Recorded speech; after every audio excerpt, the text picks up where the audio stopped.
إن هذا القرآن يهدي للتي هي أقوم ويبشر المؤمنين الذين يعملون الصالحات أن لهم أجرا كبيرا. السلام عليكم ورحمة الله وبركاته. الحمد لله والصلاة والسلام على أشرف الأنبياء والمرسلين محمد صلى الله عليه وسلم. تباني لزا baganda baffe ku musomo gwaffe ogwa leero. Mu butuufu mukola kyamaanyi okubanga mutufollowinga emisomo gyaffe. Tuli mu kuwinding out ku darusu yaffe ekwatagana ku hijja, okulamaga okugenda e Makka. Bannange twagamba nti okulamaga kwawulamu emiteeko ebiri: okwetteeka n'okuli sunna. Amina okwekyeyagalire. Waliwo obligatory, okuli must n'okuli option. Okuli must kwekuliwa kweko okugenda okukola hijja. Twagamba nti yatteeka ku muli omusiraamu oyo omugagga alina obusobozi ne ssente nga jasobola okubeera nga yeŋŋanga olugendo lw'okugenda e Makka ne ssente ezinamuliisa n'okusobola okukola emikolo egyo twakira bulungi nnyo, n'okubanga ate n'abeewetaalese nga bakaaba abaana be n'ekirala. Kati oyo aba alina ssente mu butuufu yeeba emukakaseeko nga yateeka okubeera nga akikola, era nga bw'agaana afuna omusango wa Mukama Katonda. Allah nga atugamba mu Qur'an ekitiibwa, ba'da a'udhu billahi minash shaitani rajim, walillahi ala nnasi hijjul bait man istata'a ilayhi sabila. Okuva ewa Allah okudda mu eri abantu mulalikiddwa okubanga mugenda e Makka mulamaga mukola hijja. Ebaga waman kafar, naye ate oyo anaagaana nga Allah abadde amuwadde obusobozi obw'essente n'okubanga asobola okwesibira entanda ey'ebyokulya n'ey'essente ng'ate mulamu, n'agaana, akimanyi nti Allah yamusinga obugagga. Wadde fa inna Allaha ghaniyun anil alamin, mazima ye akimanyi nti Allah ate ye mugagga w'ebyo byonna, w'abantu bonna, w'ebitonde byonna. Era ajja mukwata ku lukwata akhdan wabila, olukwata luli olujja okubanga tajja kubeera nga alwagala, yajja kubeera nga lwekwejjusa olwerumu. Then okulamaga ogenda e Makka okutugambye okwetteeka okwo kubeera mulundi gw'omwaka, era ku Islamic calendar, ku kalenda y'Obusiraamu, guba mwezi gwa 12 omubeera emikolo egyo gya hijja. Tewabeera kiseera kirala. Era hijja eno twalaba nti yateeka ku musiraamu omulundi mu bwangaazi bwe. Era yoli omuntu kasaba nga yakola hijja omulundi gumu n'abanga gikola bulungi, aba amaze his or her entire life, aba amaze ebbanja Allah subhanahu wa ta'ala lyabeeranga amuwa.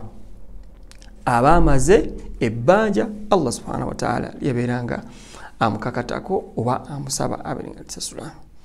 N'olwekyo ekyo kikulu nnyo okubanga tukitegeera. Then okulamaga okugenda e Makka nga si kwa tteeka kwe kukola umura. Umura twagirabako gamba nti umura by the way umura nyangu nnyo. Kati emikolo gya hijja gyo mingi. Anaaba jagala angamba ne musindikira ka video nga kake omuntu akola atya hijja. Naye olwokuba nti ngambye umura nyangu nnyo kubanga n'abannaffe ababeera mu Saudi kibanguya nnyo ogenda okukola umura, bakama baabwe baba batwala ku umura. Hijja oluusi kiba kizibu. Kati umura yo just mu lunaku lumu eba ewedde. Oyinza n'okubanga mu ssaawa 2 olwagimaze kiza ne kujjamu abeera ku Kaaba muzikiti gwa Haram. Umura kitegeeza tendeka olugendo ogenda e Makka.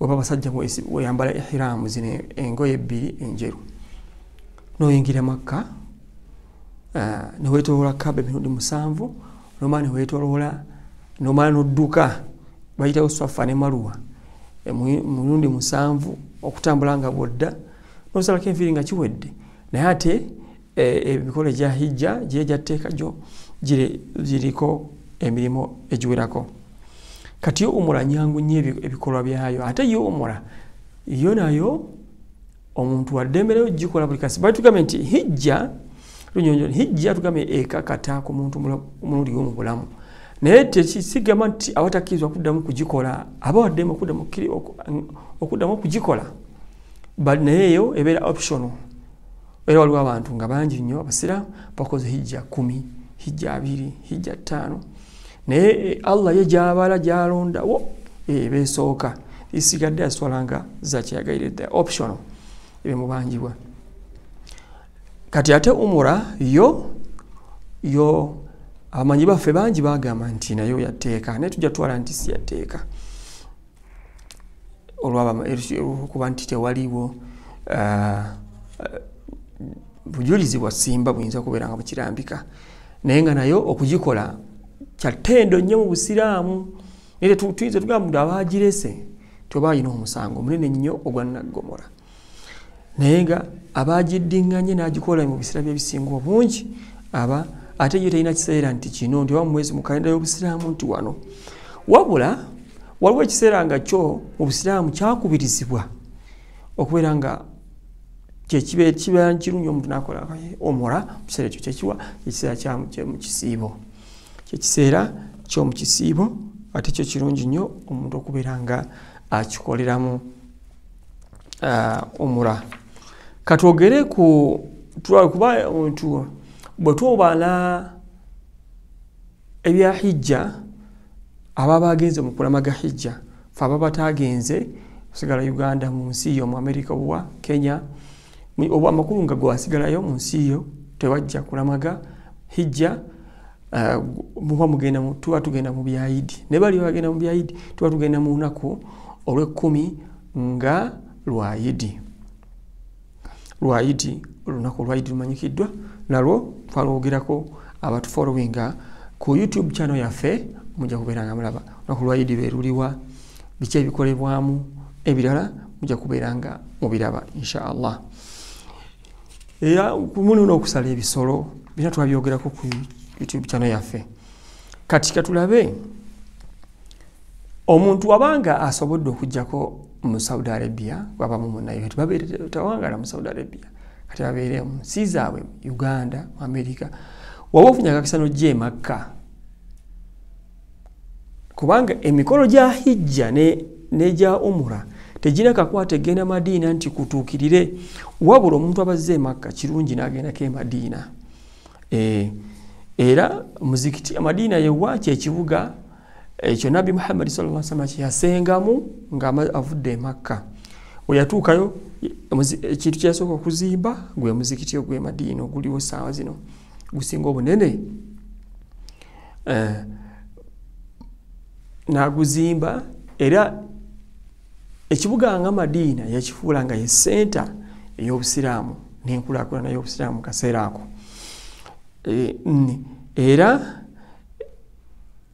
wakana awwalu ma fa'alahu nabiyyu sallallahu alaihi wasallam hunak bina al-masjid an-nabawi ayeshe chetugaye mbuno Nabi sallama ngamaze okumigrating from Makkah to Medina kyesoko kola to build kubanga hazimba omuzikiti era kino